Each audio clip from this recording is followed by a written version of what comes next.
විශේෂක්තම් නාලිකාවට ඔබ සාදරයෙන් පිළිගන්නවා. වරම් සම්බන්ධ කරන වීඩියෝ මාලාවේ මම ටික දවසකින් මේ වීඩියෝ මාලාව ගෙනාවේ ටිකක් පරක් වුණා. මේක තියෙන අඩසිහි වරම්. මම වරම් සම්බන්ධ කියලා තියෙනවා සාමාන්‍ය වරම් ආරූඪ වරම් කිසතියේ කතා කරලා තියෙනවා. වරම් තියෙන්නේ ගොඩක් අපි දන්නවා ආරූඪ වරම්, දිෂ්ටි වරම් තියෙනවා. ඊට පස්සේ අඩසිහි වරම්, සිහි වරම්, ඖෂධ වරම්, ඒ වගේ වරම් ප්‍රභේදයන් ගණනාවකට බෙදෙනවා. අද මම කතා කරන්නේ අඩසිහි වරම්. බලමු අඩසිහි වරම් කියන්නේ මොකද්ද කියලා. අඩසිහි කියන්නේ ගොඩක් අපේ අද නූතනයේ තියෙන්නේ ගොඩක් දෙනාට විශේෂයෙන්ම ගෑනු දුවේ අපි දන්නවා ශ්‍රී පාර්ශවයට වරම් මාලාව පිහිටවනවා ආරූඪ වරම් කියලා තමයි ගොඩක් කට්ටියක වටහා ගන්න. නමුත් ඒක ආරූඪයක් නෙවෙයි. ඒක ඇවිල්ලා අඩසිහි වරම්. කියන්නේ සම්පූර්ණයෙන් ඒකේ ඉන්නේ අපි දන්නවා ඥාති දේවතුන් වහන්සේ කෙනෙක් ඉන්නේ තමන්ගේ ඥාතියෙක්. පෙර ආත්ම හෝ ගිය ආත්මික තමන්ගේ එක ආත්මික කියන්නේ ඒක අපේ ගිය ආත්මික කියලා කියන්න බෑ. සාමාන්‍යයෙන් දැන් ඒක ආත්මතු පරම්පරාවෙන් වෙන්න පුළුවන්. මාගේ පැත්තෙන් පියාගේ පැත්තෙන් වගේ ඥාතීන් සමහරවිට අවුරුදු 10000 ගණක් ලක්ෂ ගණක් විදියට ඉන්න ඥාතීන් වෙන්න පුළුවන්. මොකද ඔවුන්ගේ තලය වෙනස්. ඔවුන් 4 වෙනි තලයේ සිව්වෙනි මානේ ඉන්නේ. ඔවුන්ට කාලය ගැන දැකීමක් නැහැ. අපිට තමයි කාලය ගැන දැකීමක් තියෙන්නේ අවුරුදු 80ද 100ද 70ද කියලා. ඔවුන්ට ඒක ප්‍රශ්නයක් නැහැ. අවුරුදු 10000ක් ලක්ෂයක් වගේ ඊට වඩා ප්‍රමාණයක් ඔවුන්ට කාලය ගණනයක් නැහැ. එතකොට මේ ඥාතිය එන්නේ මේ අඩසිහි වරමින් දන්නවා ඥාතියා මොකට ආරූඪ වීමක් වෙනවා. හැබැයි යම්කිසි මට්ටමකට ආරූඪ වෙලා අපි කිමු පේනයක් බලන්න පුළුවන්. මොනවා සාත්‍රයක් කියන්න කවුරු ආවොත් එයා අඩසිහි වරම් වෙනවා.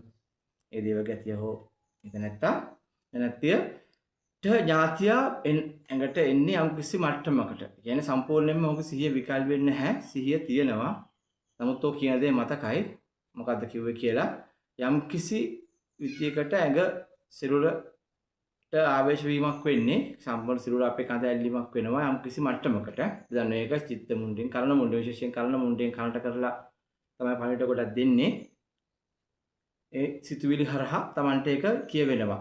ඒක අඩසිහි වරමට තමයි අපි අයිති වෙන්නේ. ඒක අපි දන්නවා දේව කොට්ටාස් එනවා එක කඩවර සත්අට්ටුවෙන් කම්බිලි දේවතා වහන්සේලාගෙන් එනවා. ඊට අමතරව ගම්බාර ඔඩ්ඩිස අපච්චි ඒ ශූන්‍ය දේවතා වහන්සේලාගෙන් ඒ වගේම අපි දන්නවා කාලි මාතාව විශේෂයෙන් කාලි මෑණියෝ මොකක් ශ්‍රී පාර්ශවයේ දන්නවා අපි දන්නවා මෑණියන්ගේ කාලි මාතාව ආරූඪ වෙනවා කියලා අපි දන්නවා මේ සම්පූර්ණ සාත්‍රකයන් තැන් තියෙන උන්තර ලංකාවේ දැක්කම සාමාන්‍ය සෑම දිස්ත්‍රික්ක එක වගේම පිටලා තියෙන කුඩා දේවාල.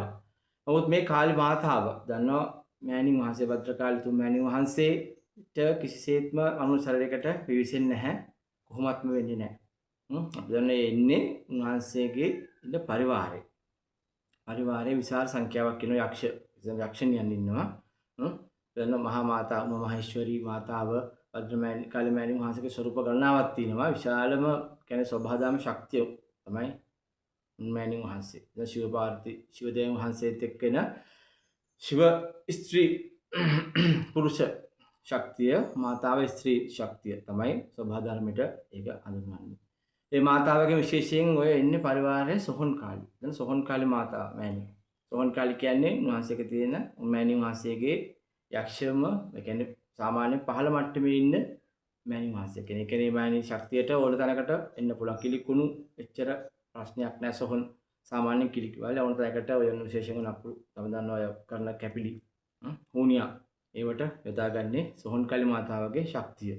විශේෂයෙන් ඔය එන්නේ මෑණින් වහන්සේගේ එන්න සිහිවර අඩසිහි වරම්ෙන් එන්නේ සොහොන් කාලි මාතාව ළඟ එන ඥාතීන් තමයි සොහොන් කාලි මෑණියෝ. සොහොන් කාලි මෑණිගේ ශක්තිය යම් කිසි ප්‍රමාණයකට රැගෙන ඥාතීන් තමයි ඔය අපේ සාමාන්‍යයෙන් ඇඟට ආරූඪ වෙන්නේ. මං කියන විදිහට පූර්ණ දිෂ්ටි වරම් හෝ අඩසිහි වරම්.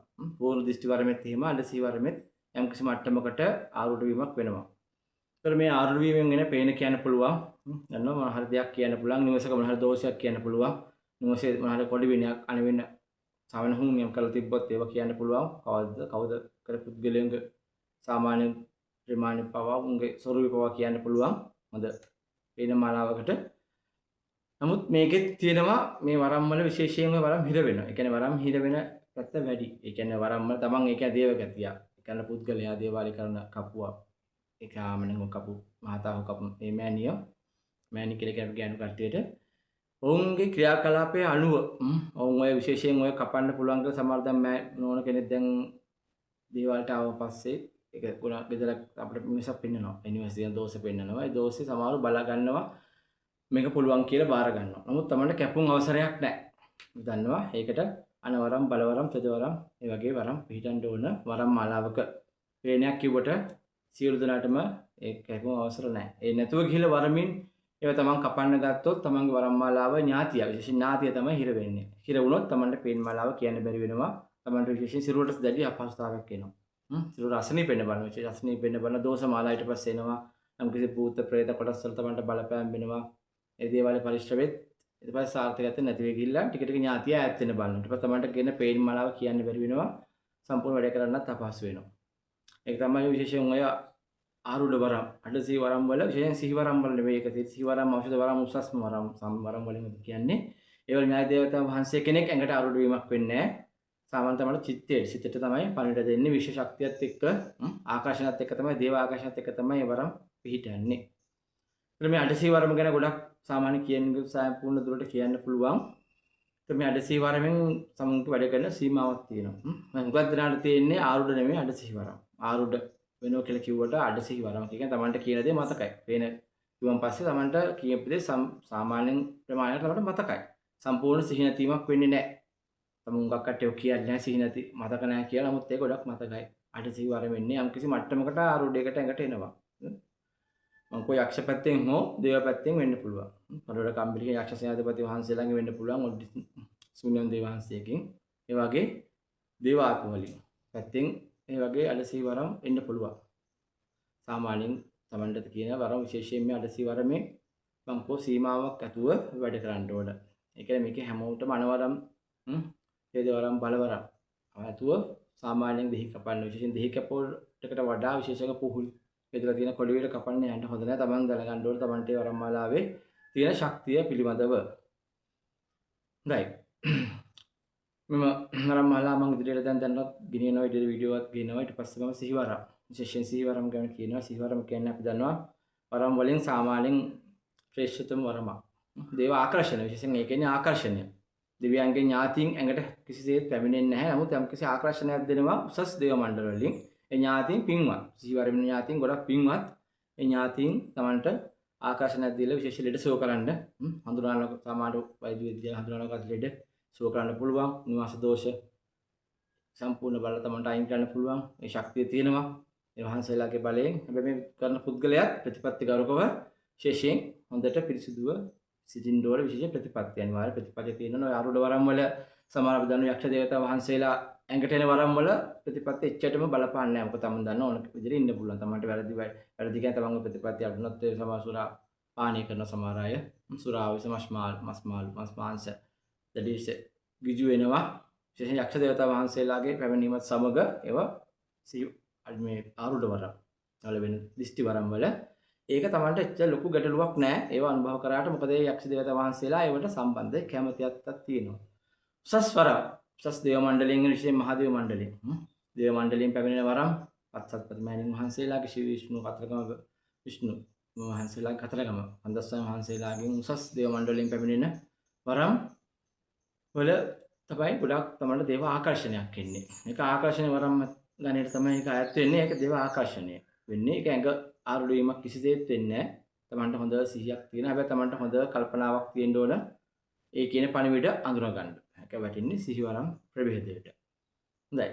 මම ඉදිරියට ගෙන්නම් සිහිවරම් සම්බන්ධව මොකද්ද තමන්ට ලැබෙන ගොඩක් ගැටලු තියෙනවා. ගොඩක් මම දන්න බංගාවලත් ඇත්තට පැමිණෙන ගොඩක් අය මේ සම්බන්ධ නිවාස දෝෂ විශේෂ නිවාස දෝෂ වල තියෙන ප්‍රශ්න ගැටලු ගොඩක් වුන්ට තීරණය මොකද්ද වෙන්නේ කියලා ඒවල වල තියෙන සම්පූර්ණයෙන්ම අගේ හිඟ ඇති වෙන ප්‍රශ්න ඇති වෙනවා. කොච්චර තම හොඳට හිටියත් තමන්ට සාර්ථකත්වයක් නැහැ. සල්ලි මුදල් ඉපීමට ඒව ඉදිරියක් වෙන්නේ නැහැ. සම්පූර්ණ වැහිලා එද රණ්ඩු අඩදම්පරේ සම්පූර්ණ වෙන්නේ තමන්ගේ මේ නිවාස වල තියෙන දෝෂ. ඒ කියන්නේ දෝෂ තමන්ම කරගත්ත වින තමයි ගොඩක්ම තියෙන්නේ. විශේෂයෙන් උඟක් කියන්නේ කොඩි වෙන කරලා කියලා. කොඩි වෙනයක් නෙවෙයි තමන්ම ඉන්න විදියට තමන් ජීවත් වෙන රටාව වෙනස් කරගත්තොත් විශේෂයෙන් නිවාස වල ප්‍රධාන ගැටලු තියෙන විශේෂයෙන් බහිරව පාද බහිරව වංශලයට අයත් යම් කිසි වස්තුවක් මොනවා හරි තමන්ට අයත් වස්තුවක ආකර්ෂණය වෙච්ච ඉඩමක භූමියක තමන් දන්නේ නැතුව සිටියොත් තමන්ට ලොකු ප්‍රශ්න ගැටලු ඇති වෙනවා. ඊට පස්සේ තමන්ට කරකයා ගන්න දෙන මොකද්ද කරන්න කියලා. අසනීප වෙලා තම ජීවිතය නැති කරගන්නත් ජීවිතය නැති වෙන්නත් පුළුවන්කම තියෙනවා. ඒ ඉදිරියට මම මේ සම්බන්ධ සාමාන්‍ය වීඩියෝ මාලාවක් ගෙන එන්න දෝෂ සම්බන්ධයෙන් ඒ අයින් කරගන්න කොහොමද? බහිරෝපාද විශේෂයෙන් බහිරෝ දෙවියන් ගැන අපි දන්නවා අපි නිවාසවල සිටියට උන්ට ආйти බහිරෝ දෙවියන් වහන්සේලාට තමයි මේ නිවාස භූමි සියලු භූමි මේ විශ්වයේ තියෙන අයිතිතාවයක් තියෙන්නේ. හොඳයි. අදට වීඩියෝ මාලාව අදට මම නවතිනවා. වීඩියෝ හොඳ නම් subscribe කරන්න, like කරලා share කරන්න. දෙවියන්ට